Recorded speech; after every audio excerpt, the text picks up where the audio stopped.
Saya terangkan bahwa Jokowi itu cemburu karena nggak ada partai, cemburu pada SBY, cemburu pada Megawati karena dua-duanya punya partai. Lalu orang mempersekusi saya soal hal semacam itu.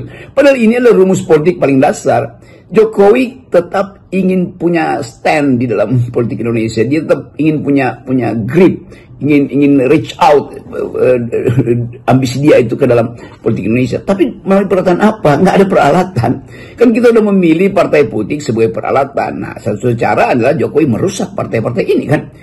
Jokowi berupaya untuk merusak Demokrat melalui aktivitas Pak Muldoko waktu itu. Jokowi berupaya untuk merusak Golkar supaya bisa dikendalikan. Jokowi berupaya dan gagal merusak PDIP karena ternyata PDIP dapat porsi yang paling besar kembali di parlemen kan. Jadi frustrasi Jokowi itu akhirnya dia wujudkan dalam bentuk ancaman itu. Dan saya kira itu buruk sebagai seorang bahkan sebagai politisi buruk, apalagi sebagai negarawan, apalagi sebagai mantan presiden.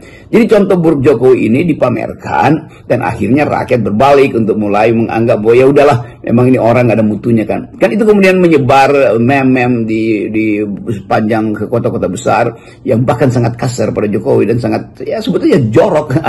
Tapi intinya adalah orang mau mengucapkan kemuakan itu pada politik dan psikologi politik Jokowi yang tidak paham bahwa demokrasi itu ada aturannya, bahwa demokrasi itu dituntun oleh sejumlah ethical principle. Itu yang beliau tidak pahami. Jadi kita kasih kritik aja bahwa Jokowi gagal memahami etika di dalam berpolitik. Jadi ini tampaknya ya bagi Jokowi pilkada serentak ini menjadi perang bubat ya melawan Megawati dan PDIP. Bagaimana prediksi Anda ini tentang PDIP, lepas bagaimana dengan hasil pilkada nanti, dan juga Jokowi? Saya kira PDIP ada di dalam satu pretora, satu tahapan baru dalam sejarah perjuangan politik dia.